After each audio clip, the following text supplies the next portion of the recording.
Oke, selamat sore. Jumpa lagi. Saya hari ini hadir sedikit agak terlambat, ya. Sahabat Mahkamah Kebenaran dan sahabat pengacara Guntur Laremba, hari ini saya hadir untuk memberikan pencerahan edukasi masalah hukum kaitannya dengan asas legalitas.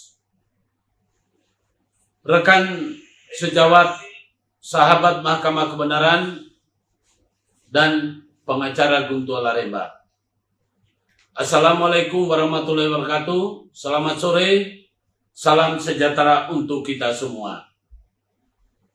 Belakangan ini kita disibukkan dengan adanya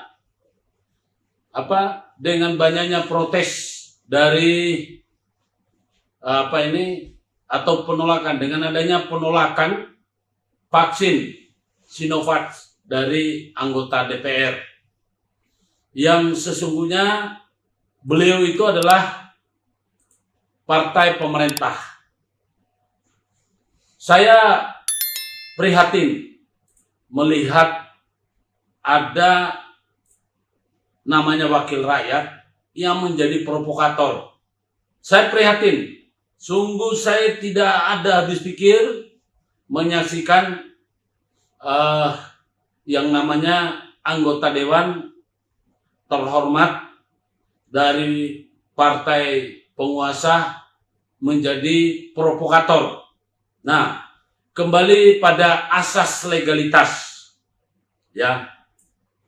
Karena hari ini tema yang kita akan lakukan, yang akan saya sampaikan adalah kaitannya dengan asas legalitas.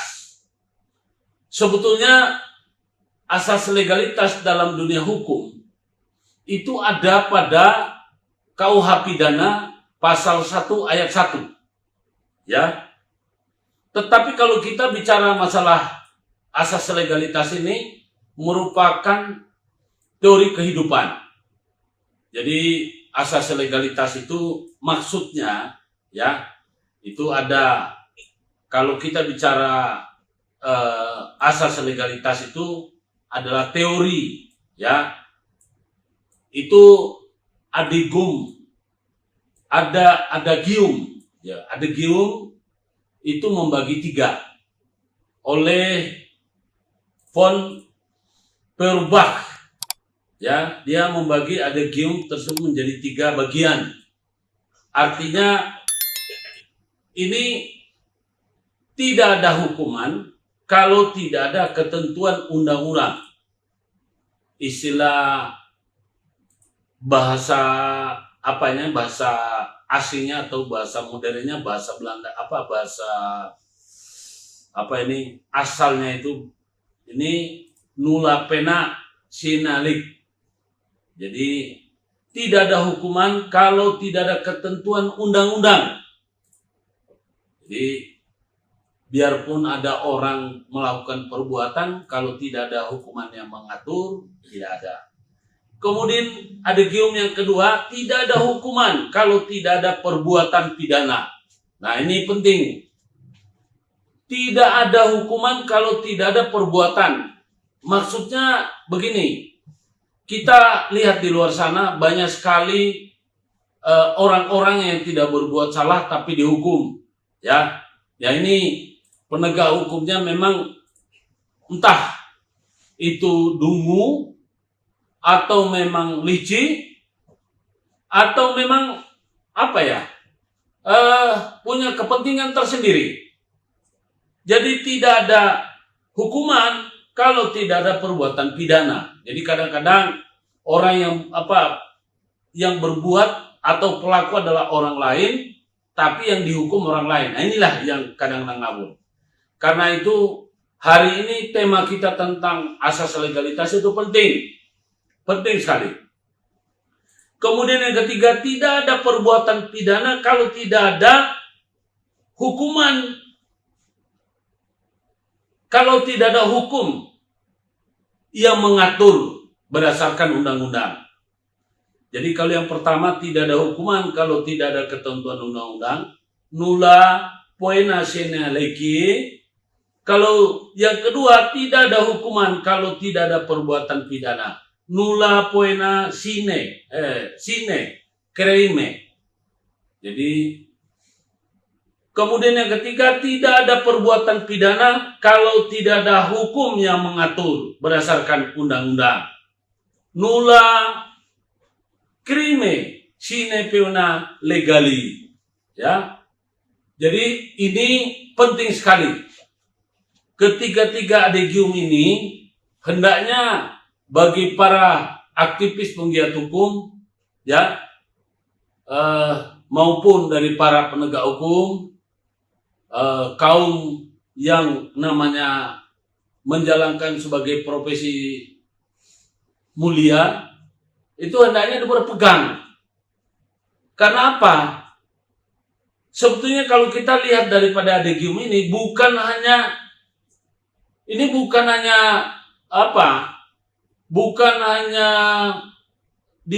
ini bukan hanya pada perkara pidana.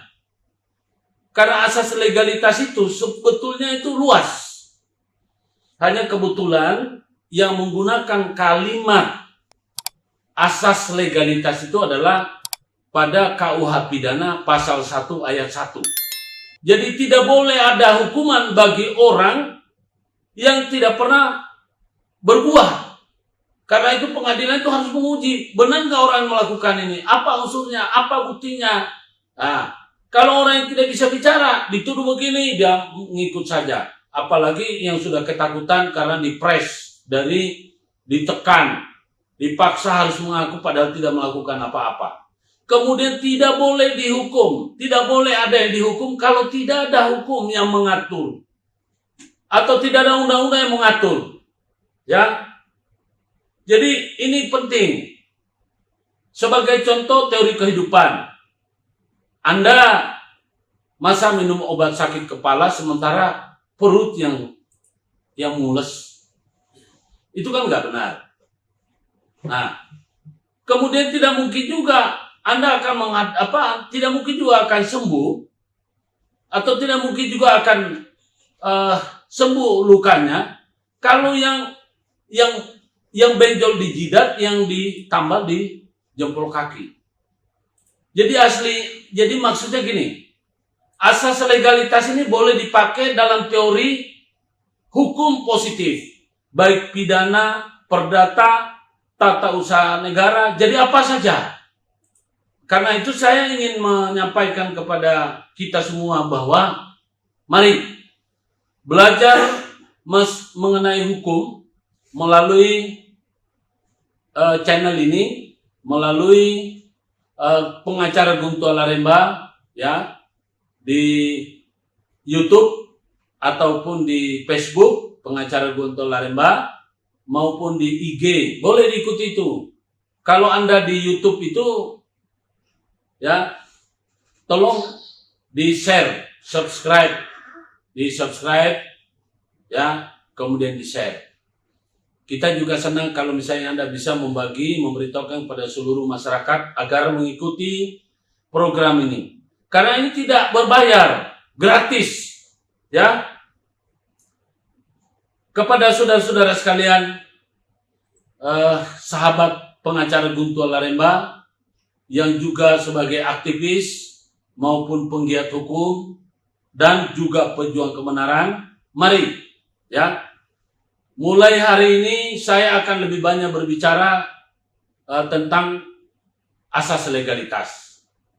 Asas legalitas ini bukan hanya, setelah dipikir-pikir, bukan hanya diperuntukkan pada KUH pidana pasal 1 ayat 1 atau KUH pidana, tetapi ini menyeluruh, termasuk teori kehidupan.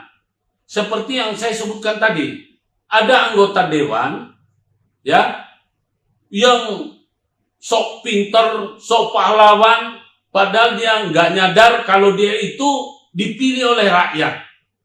Ya, dia berdehek, nggak ngaca, ya, nggak ngaca, mestinya ngaca, ya. Negara ini sedang lagi sedang lagi sakit karena pandemi. Tolong jangan menjadi provokator. Nah ini anggota dewan mestinya menjadi penyejuk. Ya, ada nggak yang tahu itu siapa nama anggota dewan itu? Yang sekarang lagi heboh, kepengen populer. Ya, ibu ini maaf, ya, sudah punya kedudukan yang tinggi, usia juga sudah lanjut. Mestinya direm lah, jangan terlalu cari-cari sensasi itu, ya. Kok nggak nyadar, ya, dari partai penguasa. Saya bukan menyoroti partainya, saya bukan menyoroti penguasanya. Saya menyayangkan ada seorang anggota DPR RI, katanya wakil rakyat, tapi menjadi provokator. Semua dia ejek, dia nggak ngaca, siapa dirinya, ya. Jadi kalau dia dulu jadi oposisi, ya paling-paling nggak ini juga, nggak terkenal juga. Siapa sih itu? Ya, terus saya prihatin. Udah tua, maaf nih, ya maaf ya, ibunda, ya udah tua, maaf nih, sudah bau tanah, ya. Tapi kok ngomongnya ngelantur. Pemerintah sedang lagi gencar-gencarnya menyadarkan orang supaya apa? Bersedia untuk divaksin, untuk menerima vaksin. Tapi yang bersangkutan ini jadi provokator. Mestinya Bapak Kapolri kirim itu utusan untuk menangkap itu yang walaupun dia anggota dewan, kalau mulutnya sudah nggak berbicara untuk menyejukkan, dia meresahkan itu masyarakat. Nanti akhirnya kalau masyarakat tidak mau divaksin, itu dia adalah troublemaker-nya. Jadi saya minta kepada aparat hukum bertindak tegas, gak peduli dia anggota dewan. Kalau dia nggak benar, silakan, ya. Jadi saya sangat prihatin melihat daripada akrobat dari ibu ini, seolah-olah dia paling pintar, ya, dia paling hebat. Ya, ingat karma, ingat asas legalitas. Ya, namanya orang untuk dicegah supaya nggak sakit ya divaksin. Mau apa itu namanya? Jangan asal jadi provokator. Masa bilang itu sampah? Masa bilangnya pemerintah ini dagang? Aduh, subhanallah. Jadi mohon sekali lagi kepada Bapak Presiden, ya, atau Ibu Megawati, tegur itu manusia ini, ya. Tolong itu dibungkam dulu. Kalau bisa tuh partai itu melakukan sikap tindakan tegas. Jangan biarkan manusia ini terlalu banyak bicara di luar sana. Jadi provokator itu, ya, itu bisa menimbulkan keresahan. Saya sendiri sudah resah. Keluarga saya sudah resah. Banyak orang dari kampung saya nggak mau divaksin gara-gara dia ngomong ini, ya. Jadi tolong jangan bikin troublemaker. Kita ini sudah sedang merayu supaya saudara-saudara saya dari kampung itu mau bersedia menerima yang namanya vaksin untuk mencegah, ya. Jadi mohon kepada penegak hukum, biarpun mereka adalah anggota dewan, kalau ngomongnya sudah keluar dari koridor, ya, mohon supaya dilakukan tindakan. Kalau nggak ditindaki, ini berarti tidak ada keadilan. Kenapa di lain pihak itu ada tindakan? Ya, dia persoalannya kan dia adalah bagian dari pemerintah. Kalau misalnya dia nggak setuju, mestinya dia sampaikan melalui fraksi secara internal. Nggak usah dipublish. Ini ketara sekali dia cari muka. Udah tua juga, bau tanah juga. Masih aja nggak sadar kalau dia digaji oleh negara menggunakan uang rakyat. Ya, jangan sampai bahasa yang kurang sopan kita lontarkan kepada dia. Kenapa kita ini? Karena kita lihat betapa besar upaya pemerintah, ya, dalam dunia kedokteran untuk memberantas tentang penyakit yang berbahaya ini, ya. Saya turut sedih Ada ulama besar yang karismatik itu, ya, keturunan Arab yang artinya yang meninggal. Entah dia meninggal karena COVID atau meninggal karena penyakit lain, yang pasti saya turut berduka secara pribadi. Ya, beliau adalah orang yang sangat bijaksana. Dia memberikan nasihat sangat objektif, betul-betul itu apa ya? Mencerminkan nasihat dari seorang pemuka agama.